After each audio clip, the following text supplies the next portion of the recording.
औद्योगिक विकास और समृद्धि की संभावनाओं को प्रदर्शित करता है। मैं माननीय प्रधानमंत्री श्री नरेंद्र मोदी जी से विनम्र अनुरोध करूंगी, इस अवसर पर अपने विचारों से, अपने संबोधन से हम सबका मार्गदर्शक करें। जोरदार तालियों के साथ स्वागत करते हैं यशस्वी प्रधानमंत्री आदरणीय नरेंद्र मोदी जी।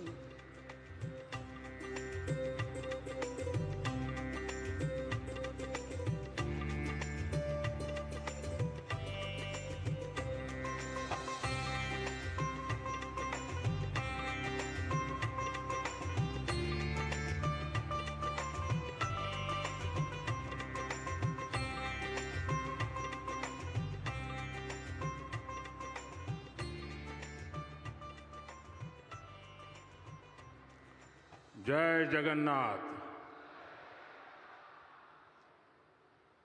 कार्यक्रम में उपस्थित ओडिशा के गवर्नर श्री हरि बाबू, यहाँ के लोकप्रिय मुख्यमंत्री श्री मोहन चरण मांझी जी, केंद्रीय मंत्रिमंडल के मेरे साथी मंत्रीगण, ओडिशा सरकार के मंत्री, सांसदगण, विधायकगण, उद्योग और व्यापार जगत के प्रमुख उद्यमी साथी, देश और दुनिया के इन्वेस्टर्स और ओडिशा के मेरे प्यारे भाई और बहनों, जनवरी महीने में यानी 2025 के प्रारंभ में ही ओडिशा का ये मेरा दूसरा दौरा है। कुछ दिन पहले ही मैं यहाँ प्रवासी भारतीय दिवस के आयोजन का हिस्सा बना था। अब आज यहाँ उत्कर्ष ओडिशा कॉन्क्लेव में आपके बीच आया हूं। मुझे बताया गया है कि ये ओडिशा में अब तक की सबसे बड़ी बिजनेस समिट है।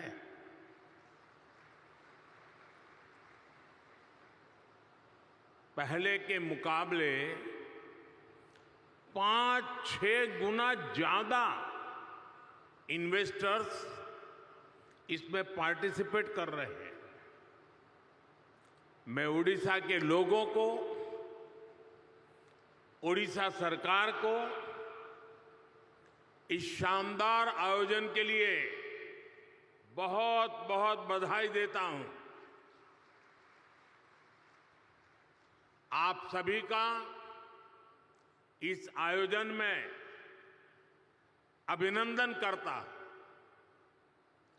साथियों, मैं पूर्वी भारत को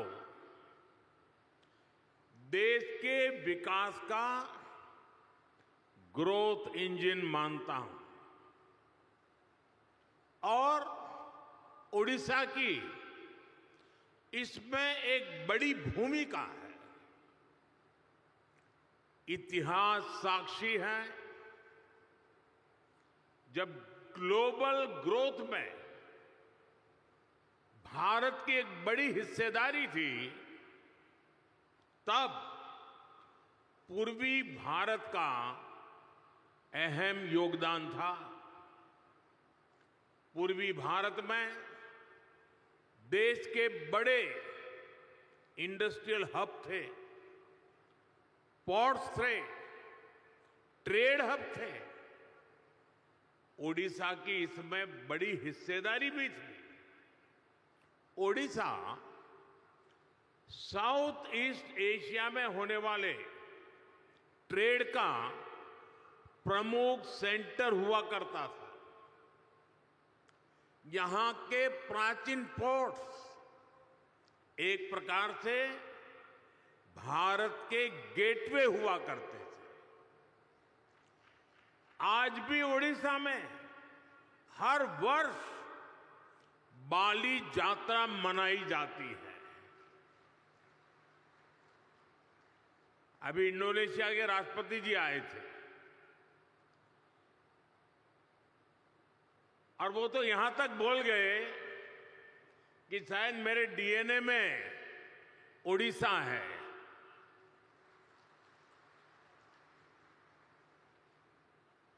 साथियों, ये ओडिशा उस लेगेसी को सेलिब्रेट करती है जो ओडिशा को साउथ ईस्ट एशिया से जोड़ती है। अब 21वीं सदी में ओडिशा अपनी उस गौरवशाली विरासत को फिर से रिवाइव करने में जुट गया है।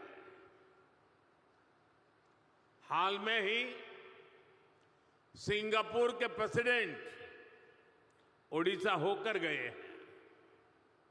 सिंगापुर ओडिशा के साथ संबंधों को लेकर बहुत ही उत्साहित है।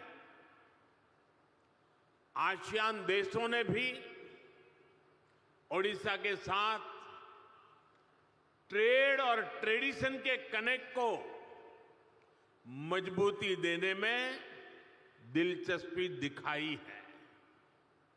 आज इस क्षेत्र में संभावनाओं के इतने द्वार खुल रहे हैं जितने आजादी के बाद पहले कभी नहीं खुले।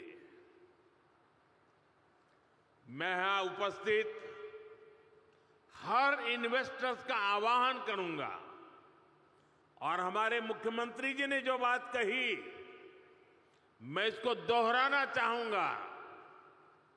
यही समय है, सही समय है। ओडिशा की इस विकास यात्रा में आपका निवेश आपको सफलता की नई बुलंदियों पर पहुंचाएगा और ये मोदी की गारंटी है।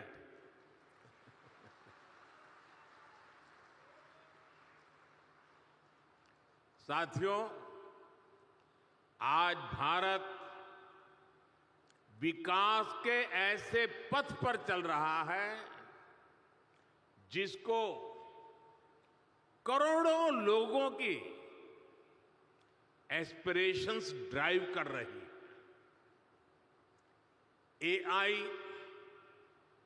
एआई का युग है। आर्टिफिशियल इंटेलिजेंस ही इसकी चर्चा है, लेकिन भारत के लिए तो एआई सिर्फ नहीं, एस्पिरेशन ऑफ इंडिया हमारी ताकत है। और एस्पिरेशन तब बढ़ती है जब लोगों की नीड्स पूरी होती है। बीते दशक में करोड़ों देशवासियों को एम्पावर करने का लाभ आज देश को दिख रहा है। ओडिशा भी इसी एस्पिरेशन को रिप्रेजेंट करता है। ओडिशा आउटस्टैंडिंग है। ओडिशा नए भारत के ऑप्टिमिज्म और ओरिजिनलिटी का प्रतीक है। ओडिशा में अपॉर्चुनिटीज भी हैं और यहां के लोगों ने हमेशा आउट परफॉर्म करने का जुनून दिखाया है।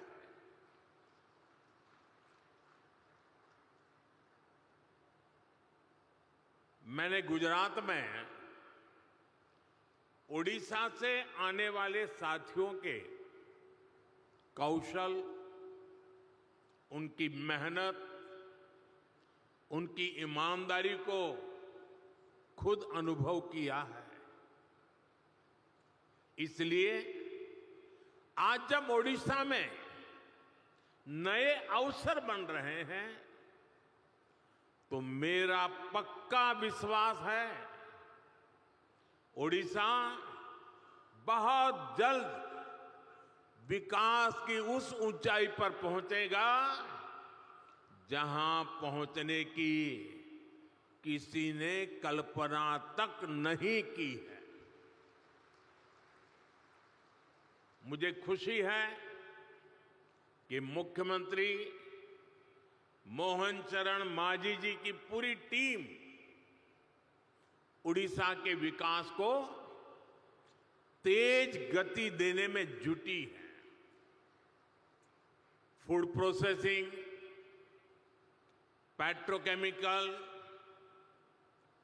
Port-lead development, fisheries, IT, edutech, textile, tourism, mining, green energy, ऐसी हर इंडस्ट्री में उड़ीसा भारत के लीडिंग राज्यों में से एक बन रहा है।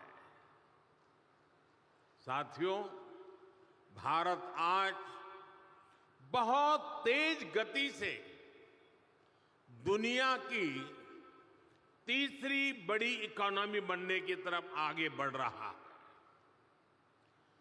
$5 ट्रिलियन इकोनॉमी का पड़ाव भी अब ज्यादा दूर नहीं है।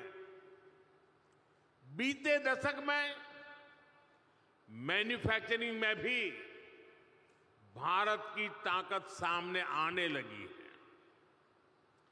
अब भारत की इकोनॉमी के विस्तार के दो बड़े पिलर हैं। एक हमारा इनोवेटिव सर्विस सेक्टर और दूसरा भारत के क्वालिटी प्रोडक्ट्स। देश की तेज प्रगति सिर्फ रॉ मटेरियल के एक्सपोर्ट पर संभव नहीं है। इसलिए हम पूरे इकोसिस्टम को बदल रहे हैं, नए विजन के साथ काम कर रहे हैं। यहां से मिनरल निकले और फिर एक्सपोर्ट होकर के दुनिया के किसी देश में पहुंचे, वहां पर वैल्यू एडिशन हो, कोई नया प्रोडक्ट बने और फिर वो प्रोडक्ट भारत में वापस आए। ये ट्रेंड मोदी को मंजूर नहीं है।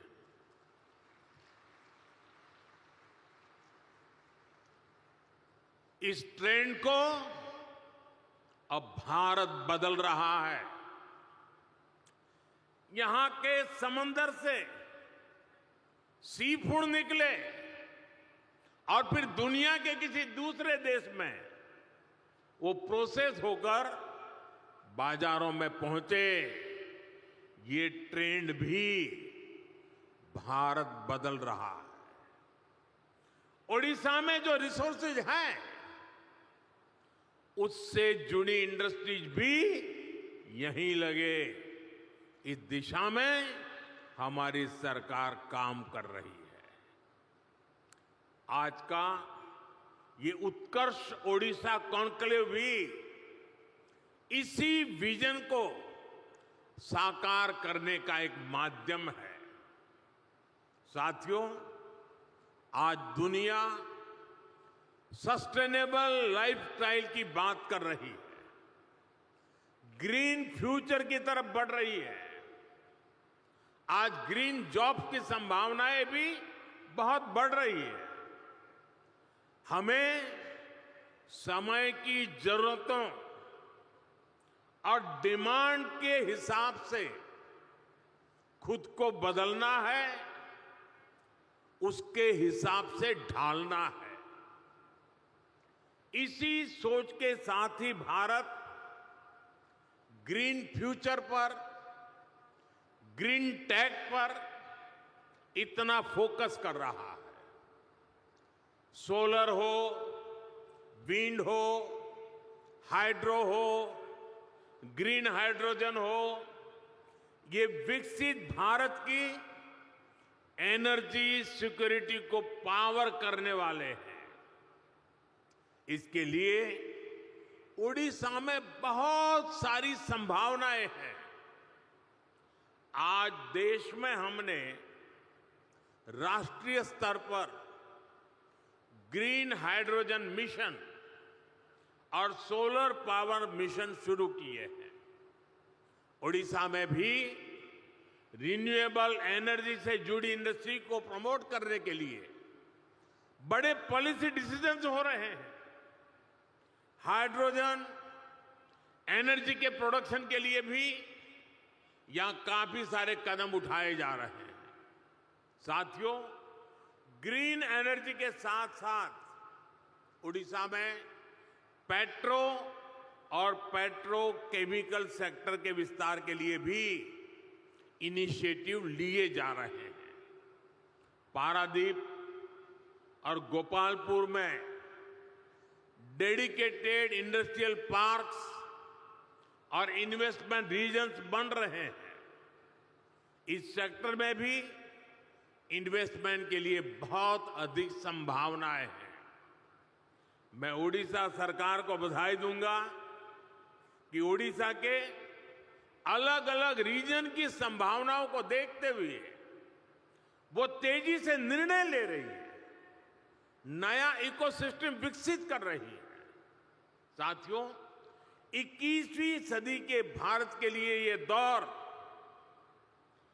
कनेक्टेड इंफ्रास्ट्रक्चर का है, मल्टी मॉडल कनेक्टिविटी का है। जिस स्केल पर, जिस स्पीड से भारत में आज स्पेशलाइज्ड इंफ्रास्ट्रक्चर का निर्माण हो रहा है, वो भारत को इन्वेस्टमेंट का शानदार डेस्टिनेशन बना रहा है। डेडिकेटेड फ्रेट कॉरिडोर से ईस्ट और वेस्ट की कोस्टलाइन को कनेक्ट किया जा रहा है। देश का एक बड़ा हिस्सा जो लैंडलॉक था, उसको भी अब समंदर तक तेज एक्सप्रेस से मिलने लगी है, तेज एक्सेस मिलने लगी है। आज देश में दर्जनों ऐसे इंडस्ट्रियल शहरों का निर्माण किया जा रहा है जो प्लग एंड प्ले सुविधाओं से लैस होंगे। उड़ीसा में भी ऐसी ही संभावनाओं को बढ़ाया जा रहा है। यहां रेलवे और हाईवे नेटवर्क से जुड़े हजारों करोड़ रुपए के प्रोजेक्ट चल रहे हैं। उड़ीसा में इंडस्ट्री की लॉजिस्टिक कॉस्ट कम हो, इसके लिए सरकार यहां के पोर्ट्स को इंडस्ट्रियल क्लस्टर से जोड़ रही है। यहां पुराने पोर्ट्स का विस्तार के साथ ही नए पोर्ट भी बनाए जा रहे हैं। यानी उड़ीसा ब्लू इकोनॉमी के मामले में भी देश के टॉप के राज्यों में शामिल होने वाला है। साथियों, सरकार के इन प्रयासों के बीच मेरा आप सभी से कुछ आग्रह भी है। आप तेजी से बदलती दुनिया में ग्लोबल सप्लाई चेन से जुड़ी चुनौतियों को देख रहे हैं। भारत बिखरी हुई सप्लाई चेन और इंपोर्ट आधारित सप्लाई चेन पर ज्यादा भरोसा नहीं कर सकता। हमें भारत में ही एक ऐसी सशक्त सप्लाई और वैल्यू चेन बनानी है जिस पर वैश्विक उतार चढ़ाव का कम से कम असर पड़े। ये सरकार के साथ साथ इंडस्ट्री का भी बहुत बड़ा दायित्व है। इसलिए आप जिस भी इंडस्ट्री में हैं, उससे जुड़े एमएसएमईज को सपोर्ट करें, उनकी हैंड होल्डिंग करें। आप ज्यादा से ज्यादा युवा स्टार्टअप्स को भी सपोर्ट करें। साथियों, आज कोई भी इंडस्ट्री नई टेक्नोलॉजी के बिना ग्रो नहीं कर सकती। ऐसे में रिसर्च और इनोवेशन बहुत जरूरी है। सरकार देश में रिसर्च से जुड़ा एक बहुत वाइब्रेंट इकोसिस्टम बना रहा है। इसके लिए एक स्पेशल फंड भी बनाया गया है। इंटर्नशिप और स्किल डेवलपमेंट के लिए एक स्पेशल पैकेज घोषित किया गया है। इसमें भी इंडस्ट्री खुलकर आगे आए, सरकार के साथ मिलकर काम करे, ये सभी की अपेक्षा है। जितना बड़ा और बेहतरीन भारत का रिसर्च इकोसिस्टम होगा, स्किल्ड यंग पूल होगा, हमारी इंडस्ट्री को इससे सीधा फायदा होगा। मैं इंडस्ट्री के सभी साथियों, ओडिशा सरकार से कहूंगा कि आप सभी मिलकर यहां एक आधुनिक इकोसिस्टम का निर्माण करें। एक ऐसा इकोसिस्टम जो ओडिशा के एस्पिरेशन के साथ चले, यहां के नौजवानों को नए मौके दे। इससे ओडिशा के नौजवानों को यहां पर ही जॉब्स के ज्यादा से ज्यादा अवसर मिलेंगे। ओडिशा समृद्ध होगा, ओडिशा सशक्त होगा, ओडिशा का उत्कर्ष होगा। साथियों, आप सभी दुनिया भर में जाते हैं, दुनिया भर के लोगों से मिलते हैं। आज दुनिया में भारत को जानने समझने की उत्सुकता आप चारों तरफ अनुभव करते हैं। भारत को समझने के लिए ओडिशा एक बेहतरीन डेस्टिनेशन है। यहां हजारों वर्ष की हमारी हेरिटेज है, हिस्ट्री है। आस्था, आध्यात्म, घने जंगल, पहाड़, समंदर, हर चीज के दर्शन एक ही जगह पर होते हैं। ये राज्य विकास और विरासत का अद्भुत मॉडल है।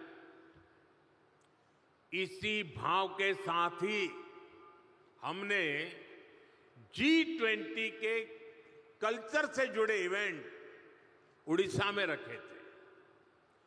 कोणार्क सन टेम्पल के चक्र को हमने G20 के मेन इवेंट का हिस्सा बनाया था।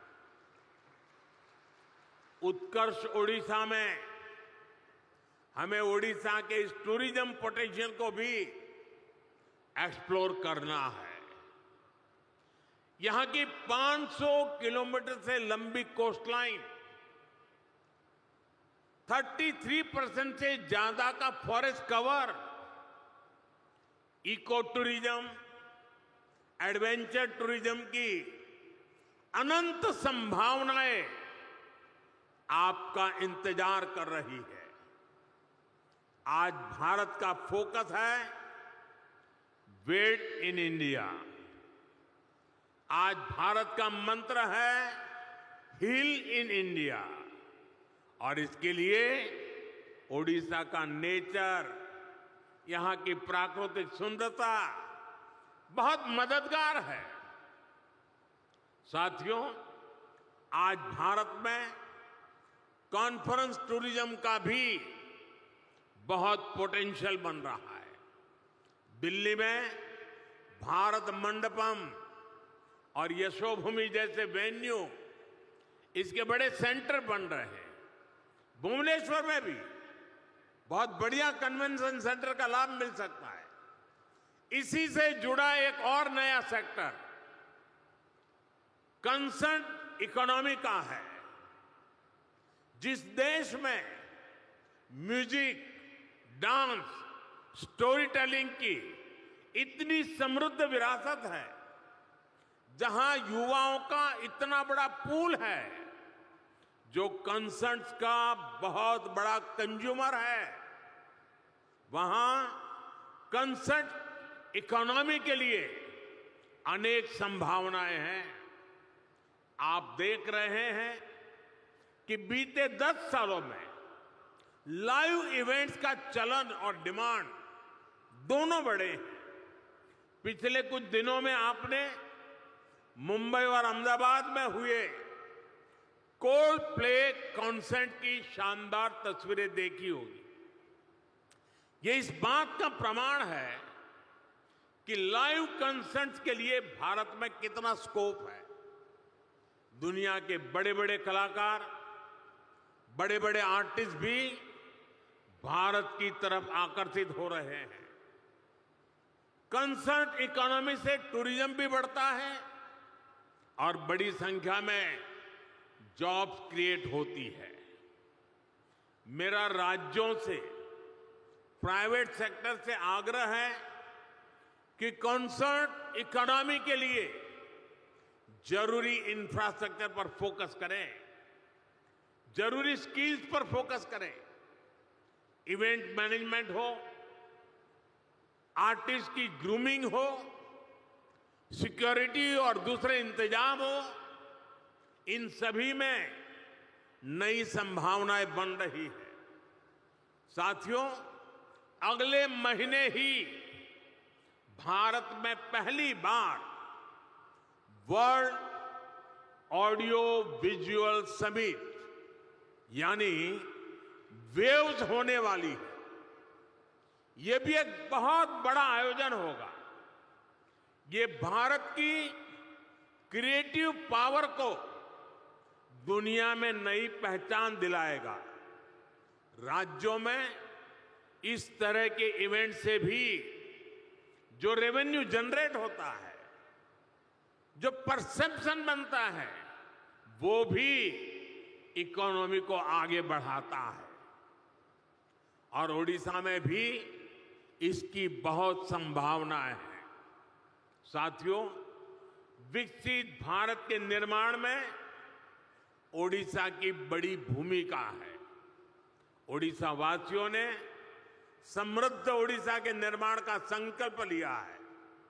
इस संकल्प की सिद्धि के लिए केंद्र सरकार की तरफ से हर संभव सहयोग मिल रहा है।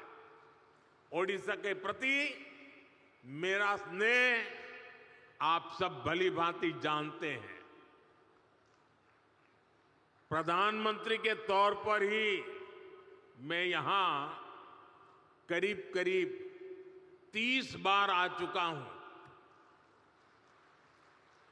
आजादी से अब तक जितने प्रधानमंत्री होंगे, वो सब मिलाकर के जितनी बार आए होंगे, उससे मैं ज्यादा बार ओडिशा आया हूं। ये आपका प्यार है। यहां के ज्यादातर जिलों में जा चुका हूं। मुझे ओडिशा के सामर्थ्य पर भरोसा है, यहां के लोगों पर भरोसा है। मुझे विश्वास है कि आप सभी साथियों का इन्वेस्टमेंट आपके बिजनेस और ओडिशा के उत्कर्ष दोनों को नई ऊंचाई देगा। मैं फिर एक बार इस शानदार आयोजन के लिए पूरे ओडिशा वासियों को, यहां की सरकार को बहुत बहुत बधाई देता हूं, धन्यवाद देता हूं। और जो महानुभाव उड़ीसा में संभावनाओं को तराश रहे हैं, तलाश रहे हैं, मैं उनको विश्वास दिलाता हूं, उड़ीसा सरकार और भारत सरकार पूरी ताकत से आपके साथ खड़ी है। फिर एक बार आप सबको बहुत बहुत शुभकामनाएं, बहुत बहुत धन्यवाद।